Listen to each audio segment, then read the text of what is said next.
Hello and welcome everybody. Good morning, good afternoon, good evening, wherever you are. Thanks for being with us. My name's Dayal. I'm here with the Chuta Gopi and Kishore Chandra. We are all live again from New York in one city, once again for 2 days.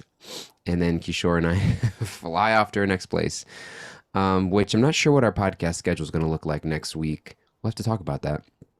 But hopefully we can keep some stuff going. We'll see. But we're here today and we'll be here tomorrow. Thank you for tuning in. Thank you for our live virtual studio audience here in the Zoom room. Thank you for those listening wherever you're listening from. This is your Daily Bhakti Center podcast, or it's been semi-daily the last couple weeks. We've had some days off, but we're pretty much usually here every day talking about what matters, talking about what's going on in our lives and your lives, and keeping it real along the way. We've been discussing some stories, pastimes from the Ramayana, the story of Sri Ram, and because it's leading up to the birthday celebration of Sri Ram, who happens to be, most people don't know this, but 2.87 million years old. I just made that up. It's a lot of candles. And so Achuta's like, I don't know if I should laugh or I should not condone this. I should not condone this kind of stuff. Oh no, I condone everything. I think I condone way too much. Okay. Anyways, that's us. We're here. How you doing, Achuta? How you doing, Kishore? I'm doing great. I'm ready for more Ramayan Leela from Achita. Okay, he's doing great. He's ready. How about you, Achuta? She's like, I'm not ready. I'm sorry, guys. I can't do this. Actually, that's the one thing I am ready for. She's like, I'm always ready. That is the one thing. So today's Thursday. We didn't have an episode Wednesday or Tuesday. You and I spoke, just you and I think, Achuta, on Monday. Mhm. So between and I think Friday and Thursday we weren't here, and Wednesday I don't think. I think it's been a whole week plus. It's been like 10 days since all three of us have been together. Was it? No, no, no. Kishore and I spoke.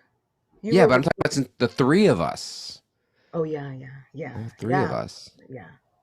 And so you and I chatted on Monday, and we were talking about triggers Yes. and as roadmaps, and looking at Jeffrey's looking at Rom's birthday cake. No worries, it's egg free. Great, good to know. Good to know. No eggs.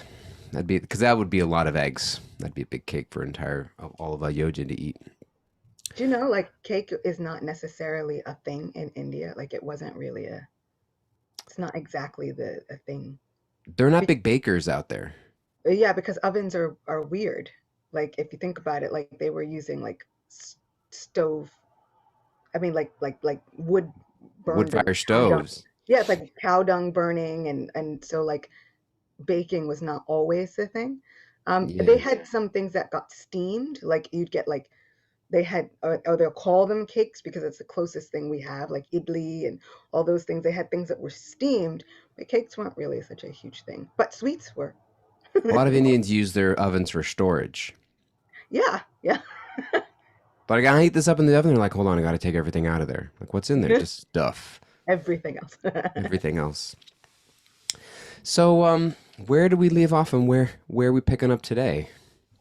Ram had been journeying with the sage Vishwamitra, and he was just 16. And then we have no idea, like we didn't touch on where Ram went or anything. Just Dasarath, his forefather, was just left bereft and feeling upset and sad and lonely. So this is when Ram was exiled. No, Or this is this is be this is way before when he was yeah. just a Ram little is kid. just He went 16, off. and He then went off when to learn the ways of the Force.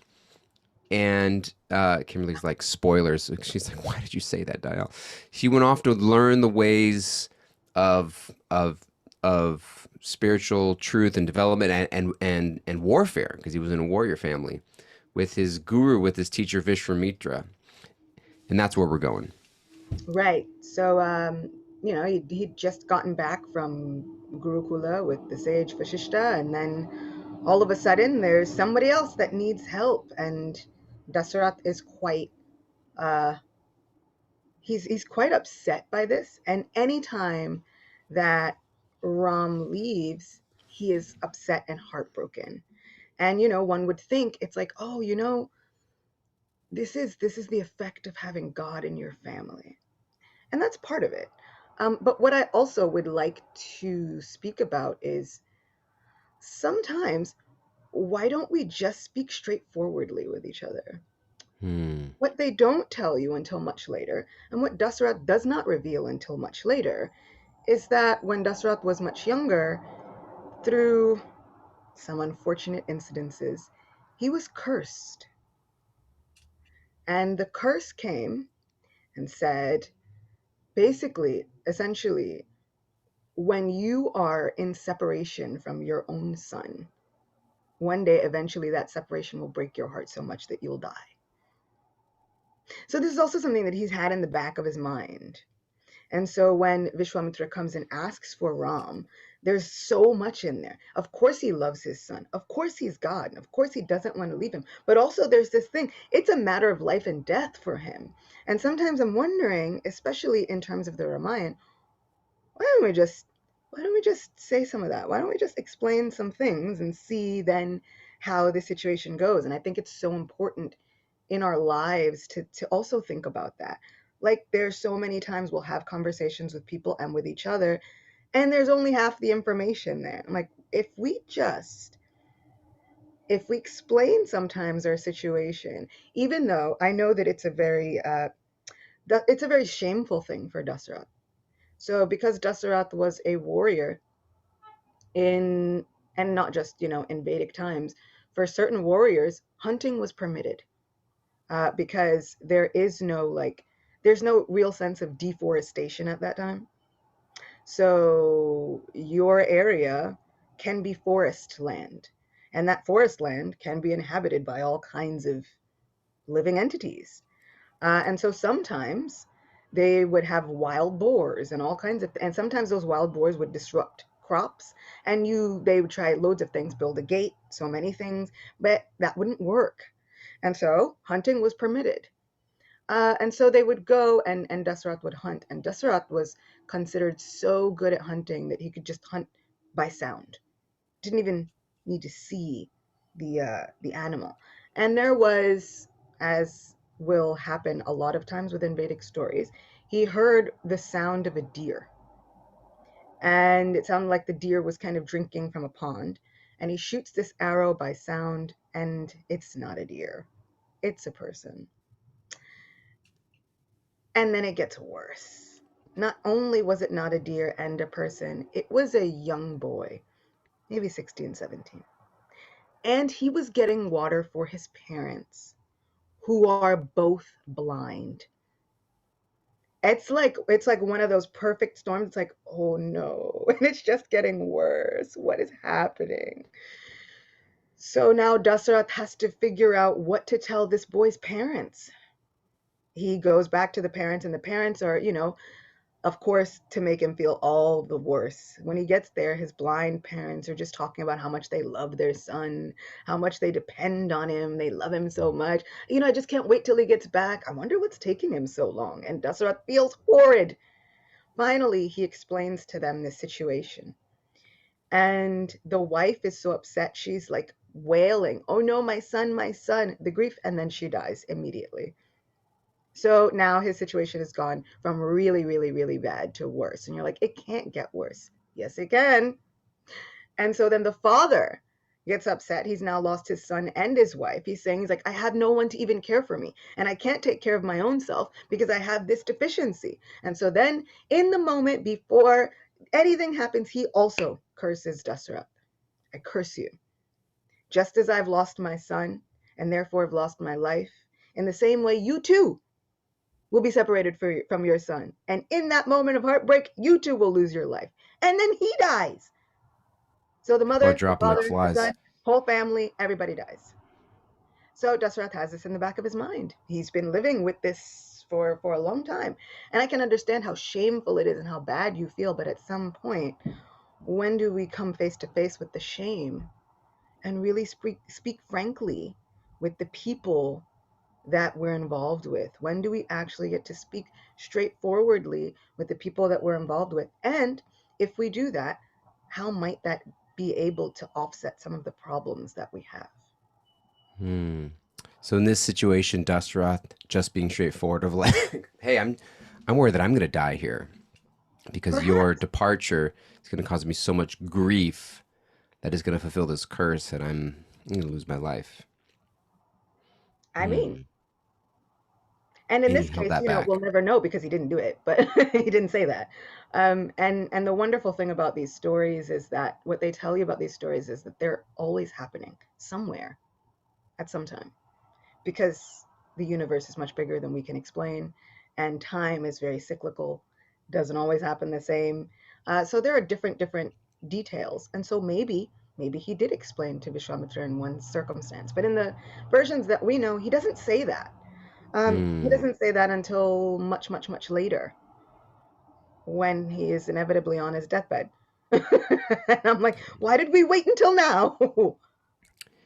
Yeah. I mean, I'm immediately thinking that almost with the counter question of how do we know when it's appropriate to be straightforward or speak up completely as opposed to some things that are meant to be held back. We even have too much information.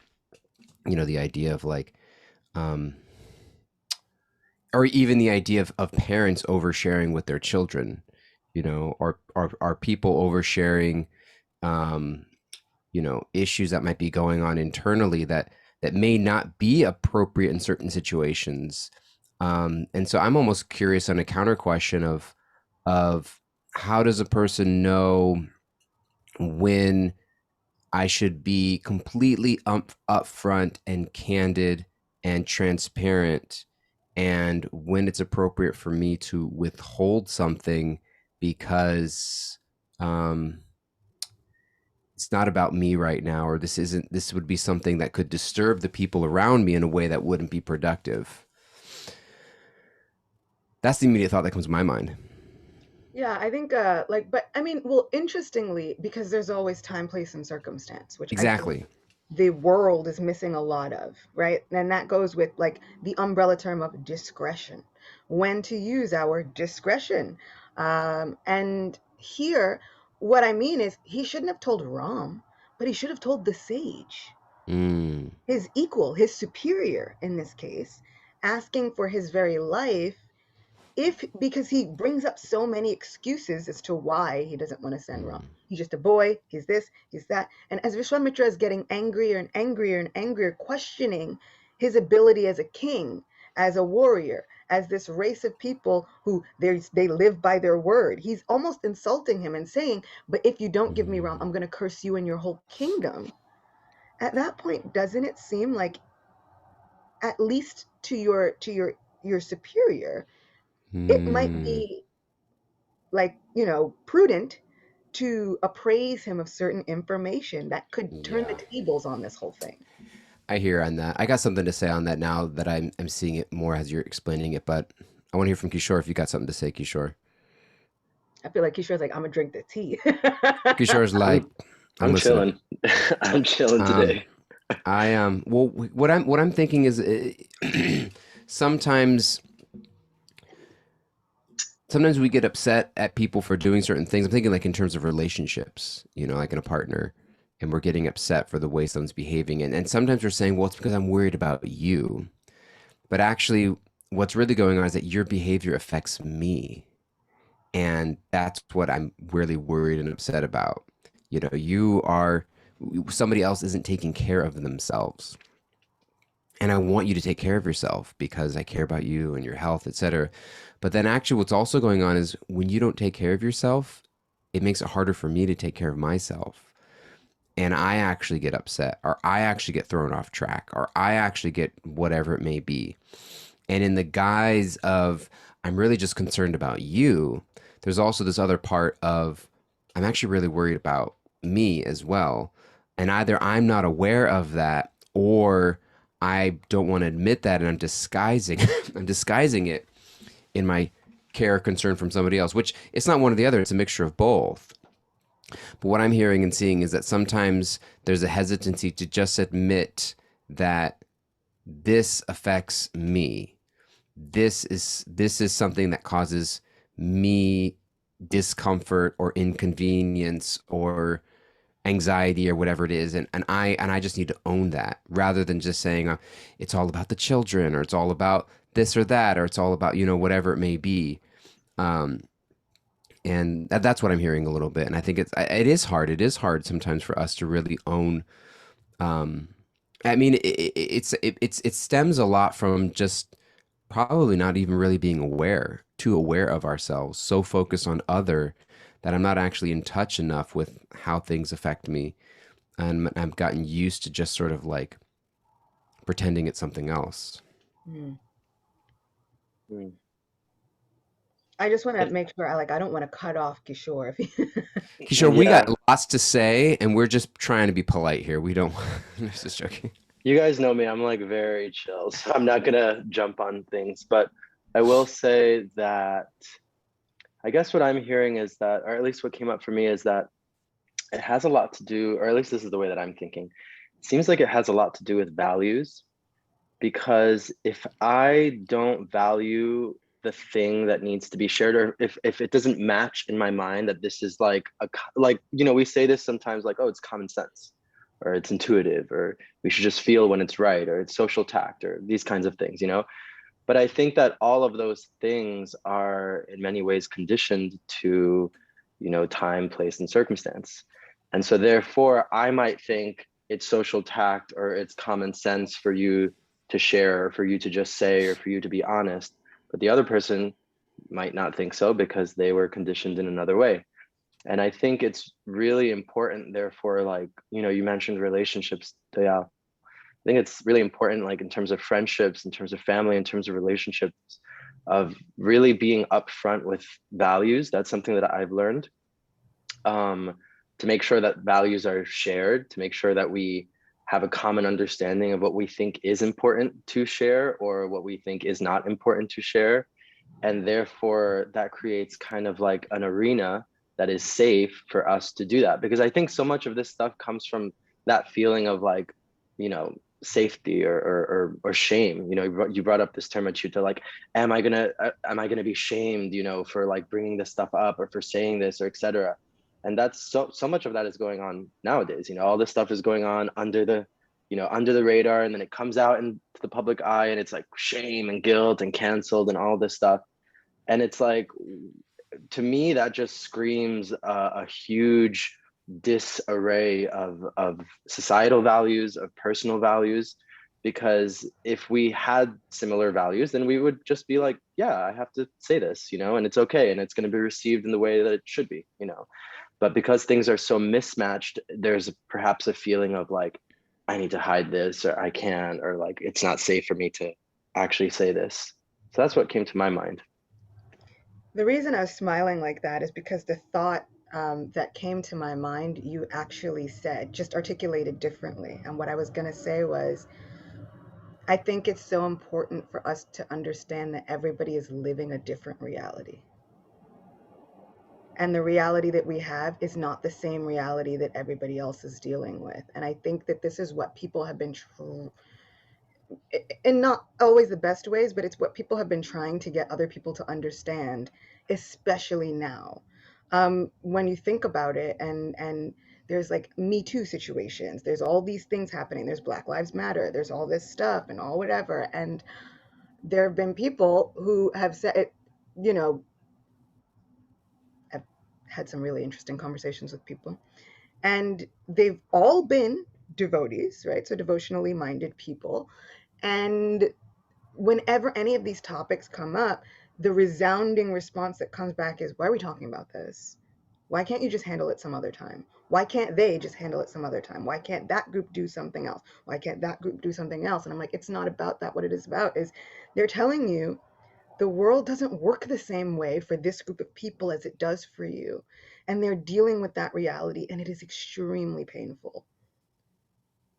And so when I was thinking about it, I was like, I think it's important for me to remember that the world doesn't work the same for Dasarath as it does for me right now today. And Dasarath as a king was facing a whole bunch of other things, and maybe he had different backlash to think about because he had been a king for a long time. And as a person who's never had to be an administrator other than like over a whole kingdom of people or the world, right? I don't have to think of those things. And so even when we think about it, we can say what we want all the time about, oh, well, the government should have put this protocol into existence for pandemic or that protocol into existence for a pandemic. And I'm like, none of us are administrators of a world nation for an unprecedented event that has never happened. None of us. Mm. And I think it's so important, especially for me, to remember also that, yeah, even for Vedic experiences, I'm not living that reality. The world works differently. The world worked differently. And also, I was even thinking about it as you were speaking, Doyle. I was like, it's so interesting. We think that it should be maybe cut and dry in these relationships. And I know that's not what you were saying. You weren't saying at all that things are cut and dry. And I was just thinking as you were speaking, I was like, it's just so different for certain people. Some people, if you say anything, you're seen as confrontational immediately. And the shame that is heaped on that, because what happens is it's easy for people to say, oh, you're confrontational, and then brush it off and walk away and not even hear what you have to say, when it's like, but I wasn't. All I was saying was, you asked me. It's like when they ask you politely in the email, it's like, oh, if you have any problems, just contact me, let me know. And then when you contact them and let them know, it's like, oh, you're so difficult to work with. I'm like, you asked me if I had any problems. I'm telling you about the specific work issue.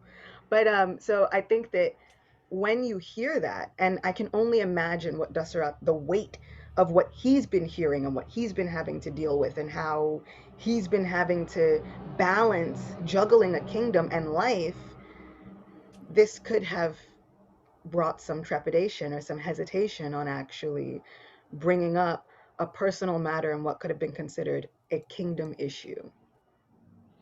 Mm. I was thinking how the internet has made so many of us expert armchair quarterbacks in every arena of life. Yeah. This term armchair quarterback, you're sitting at home watching TV, watching sports, like, oh, why'd you make that throw? Or why'd you do that? Or you should have done this or that. And it's just like, well, first of all, you're sitting here watching the replay in slow motion, drinking a beer on your couch with chips and dip, you know, maybe you're not drinking a beer. But most people are, watching whatever and thinking, oh, that's what they should have done, you know.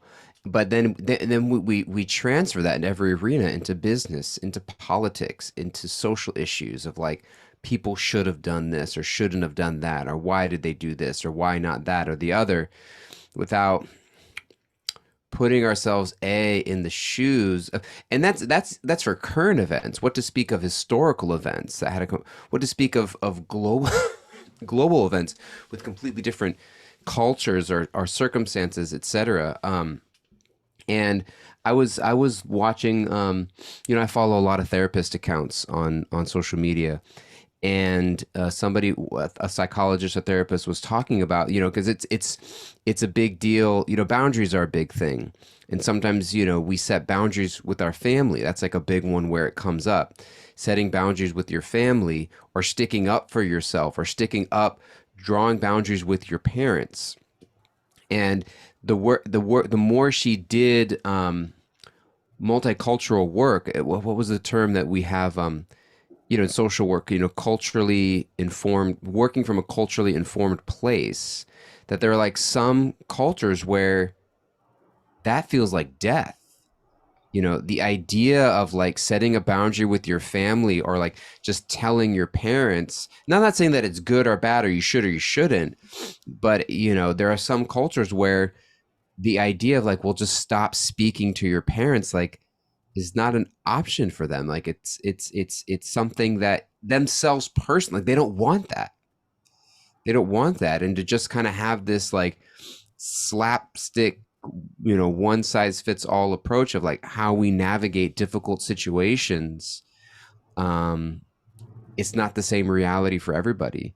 based on spiritual backgrounds, cultural backgrounds, social backgrounds, economic situations, personal just histories, time.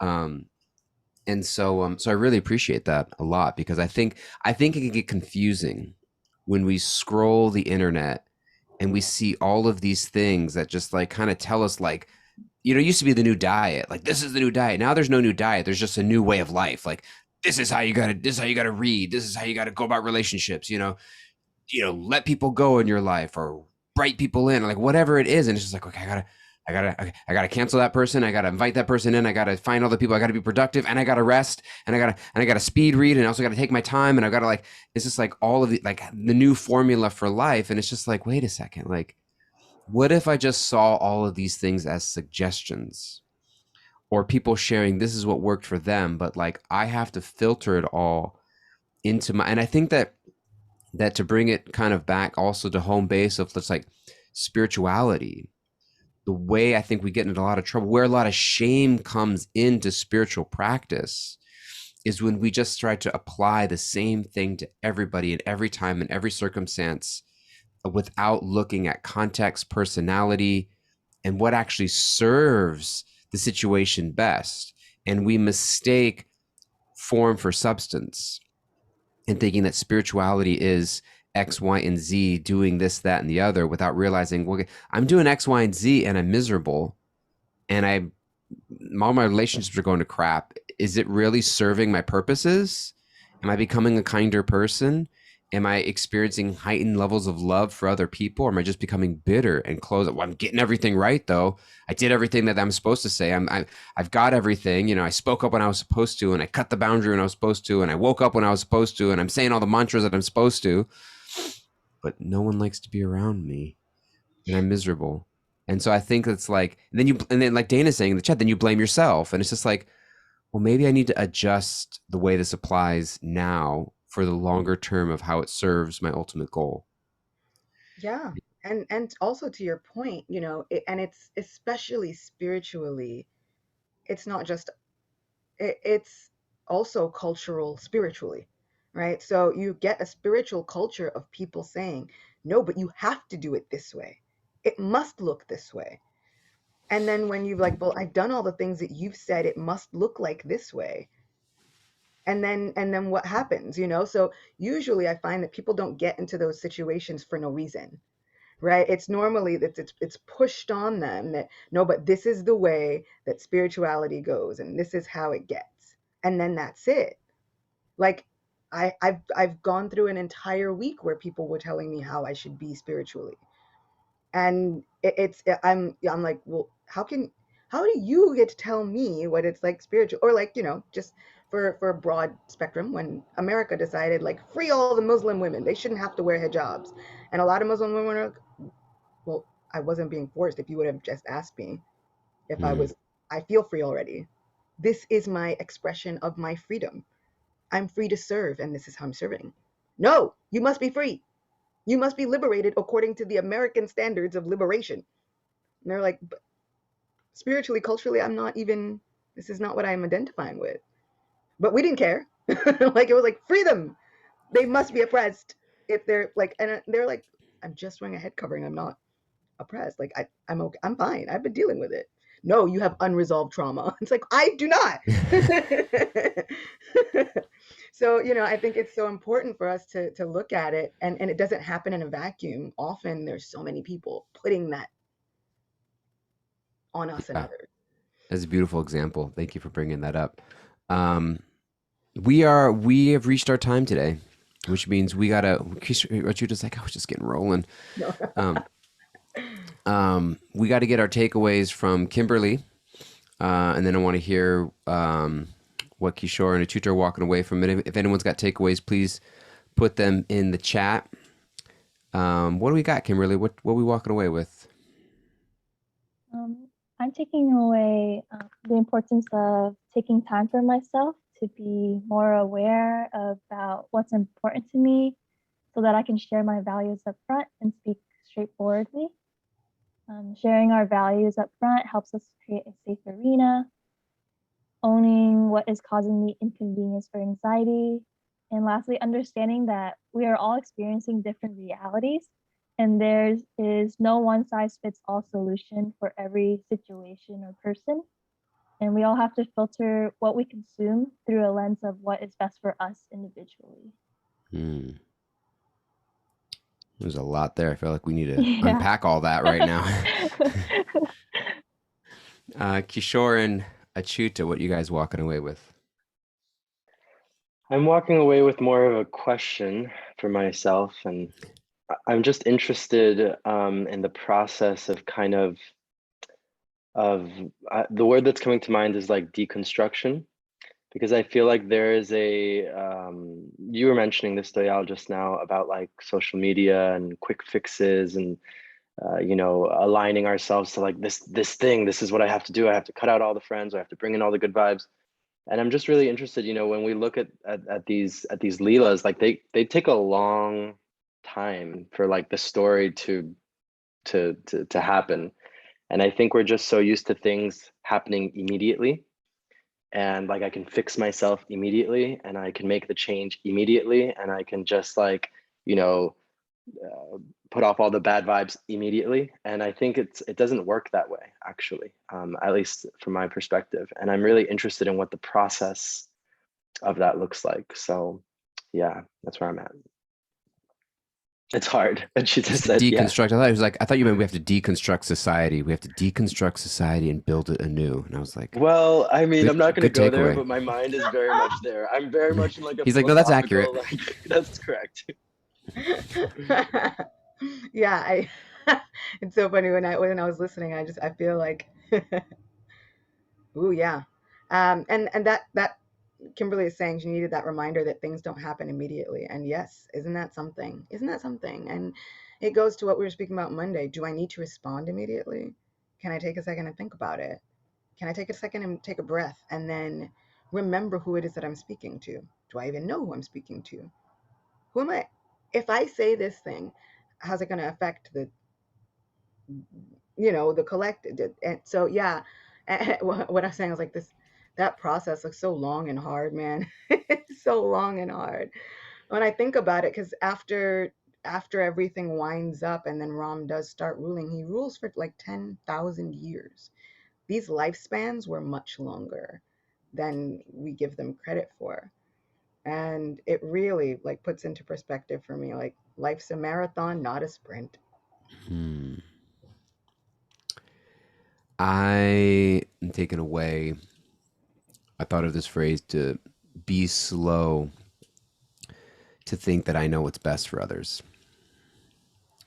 Um, and I think that this idea of just thinking that like I know what's best for you um, could get me and others in a lot of trouble because I don't. I know what I want. What's best for others ultimately is for people to be connected spiritually and to be happy and to have a sense of purpose and meaning, etc. Like on a broad sense, but the details of what that looks like in people's lives are really not for me to determine, and more for me to observe and to have unfolded. And so to be slow to think that I know what's best for other people.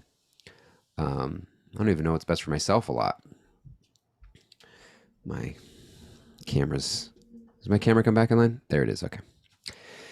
Um, all right. Love you guys so much. Thanks for being here. Really grateful, happy to be back in our little spiritual family. We'll be picking this up tomorrow, same time, same place.